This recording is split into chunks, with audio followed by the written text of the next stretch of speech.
everyone. I'm Miao Su, the host from Celebrity Media. Today, we're here at the venue for the China New Design, China New Century Conference.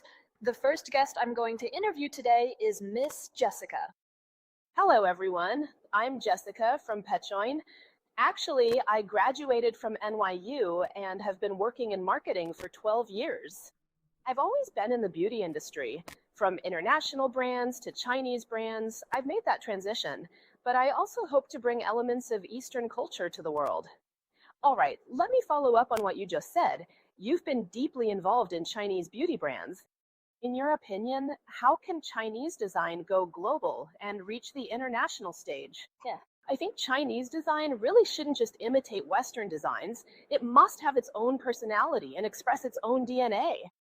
So first, we need to seek out an Eastern language, a system of Eastern expression, but at the same time, we also need to find elements that are recognized globally. For example, maybe you can address some common issues, like sustainability. For example, issues like an aging population and so on. So these are problems that have a certain universal basis. Then, if you use uniquely Eastern design language and methods, you can bring your work to the world. Of course, you might also need a platform for this, like national or international exhibitions, and different kinds of social media, especially international social media, to promote your work and let more people see it. Only in this way can Chinese design truly go global. Thank you very much.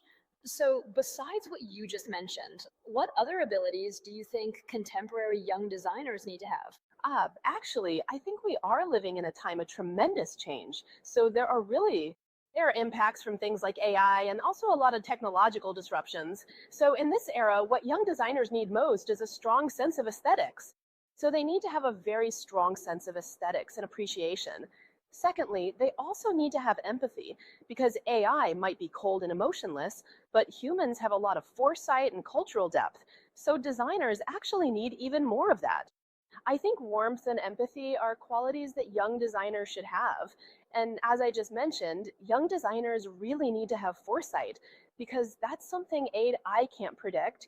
You can actually see what direction the future should take. So this is also something I believe young designers today should possess. Thank you so much. Your insights are truly enlightening and inspiring. Thank you, thank you. Thank you. All right, thank you so much. Thank you. Thanks so much. Thanks. Thank you, thank you, thank you. Hello, hello. Keep it up. Hello, Chairman.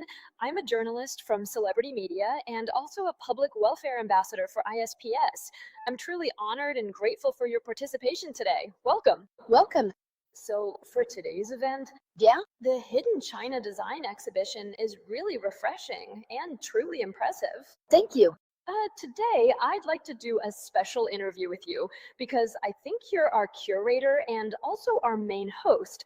So I want to ask you, from the Goethe Institute to UCCA, and now to your current role as the head of the Beijing Contemporary Art Foundation, what has been your biggest original intention or motivation?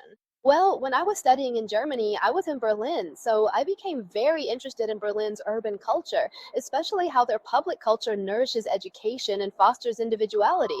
I think that's something really fascinating, even though, in my opinion, Berliners and Beijingers are a bit alike. They're both pretty cool. But if a foundation can bring together artistic creativity and the development of the humanities in society, including the growth of young people with unique personalities, I think for me, that's a great learning opportunity, both professionally and personally.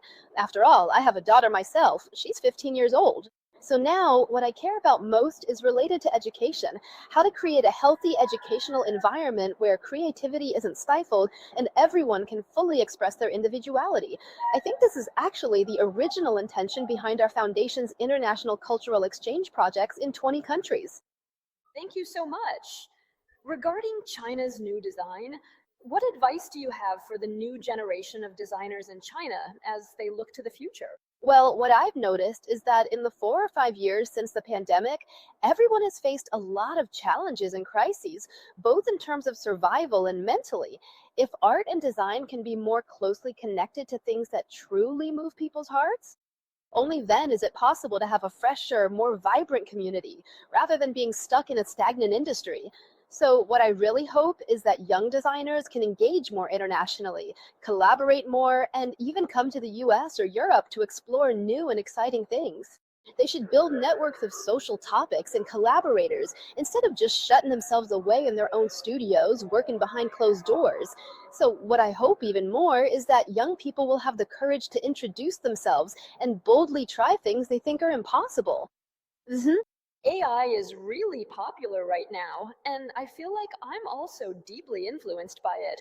Since everyone is using AI to design things these days, I feel like what humans design is kind of limited. What do you think about this environment? I think A might only replace second and third rate talent. Top tier talent? I don't think so. I think we should still have full confidence. AI is just a tool, like when the internet first emerged. It swept across the world, but in the end, you realize it has its limitations and its challenges, but also its great advantages. If you look at it from the perspective of human subjectivity, I think people need to have philosophical thinking to judge these things. If you lack confidence, you could be replaced by anything. AI is just one of the things that could potentially replace you. Who knows? Maybe a meteorite will wipe out the Earth tomorrow. That's also a possibility. So, in the limited time we have, we should focus on doing our best with the right intentions. And if you live your life to the fullest, I think that's enough. No matter how powerful AI gets, it will never be cool and it will never be happy. So, I think these two things are still the most basic advantages humans have. Thank you so much. Okay, That was really inspiring and makes people, thank you. all right, thank you very much. Okay, I wish you all the best. Hello, Mr. Jia Wei. I'm a reporter from Celebrity Media and also the image ambassador for the ISPF Charity Foundation. I'm very honored to meet you today, and thank you so much for taking part in our interview. This piece should be one of our Like a Flower series, right? It's the Flower, Mountains, and Sea series. Could you introduce it a bit? This work is based on the Like a Flower, Mountains, and Sea series, specifically the Chasing Light, Chasing the Sun piece. It's about a little girl walking across the land, with the sun's rays shining down onto the earth. It expresses a sense of life's power, a hope for the future, an attitude of having light in your eyes, dreams in your heart, and strength in your steps. I can also see that it looks like she's holding a torch in her hand, right? Yes. Charging forward no matter what. Yeah, actually, each and every one of us is walking on this vast earth, right? How exactly do we feel the warm sunlight on the land? And how do we truly experience the incredible power of life? What I want to express is a kind of life force, a primal energy of life. And this energy comes from our inner longing for life, from love, and from compassion. Thank you. After listening to your sharing just now, your story and some of your major life experiences have really inspired me. I truly admire your courage and also your current attitude. It feels like you've reached another level. Is there anything you'd like to share with all of us? Maybe with our overseas audience?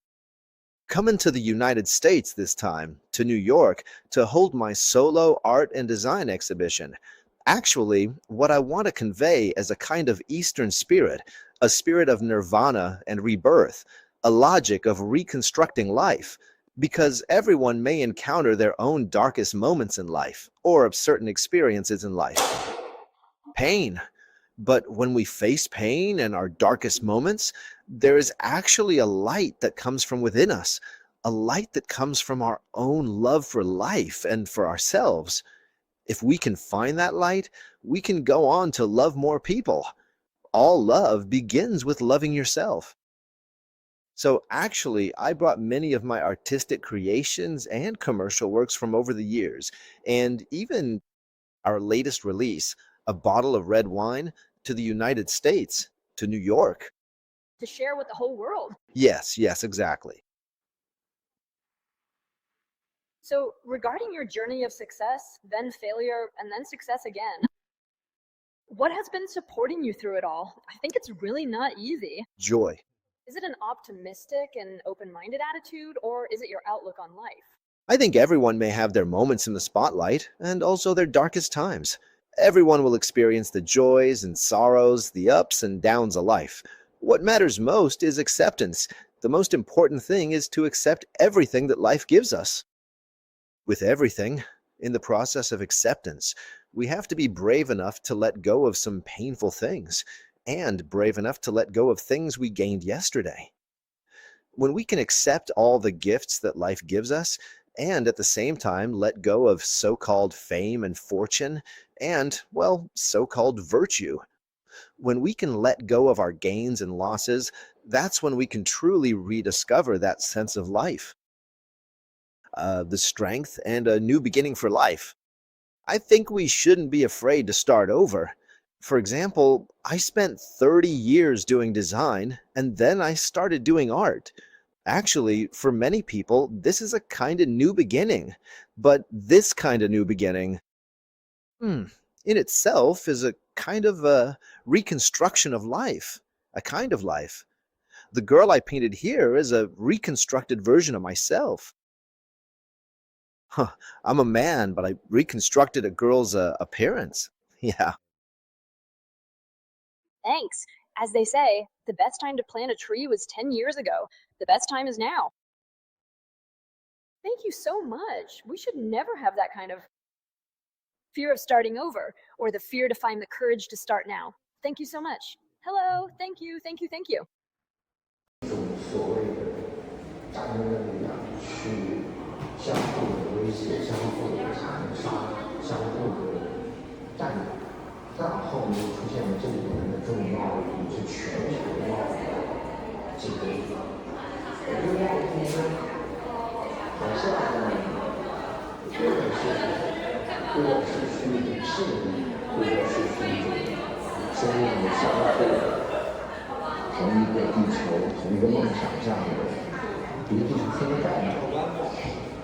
我觉得从疫情前的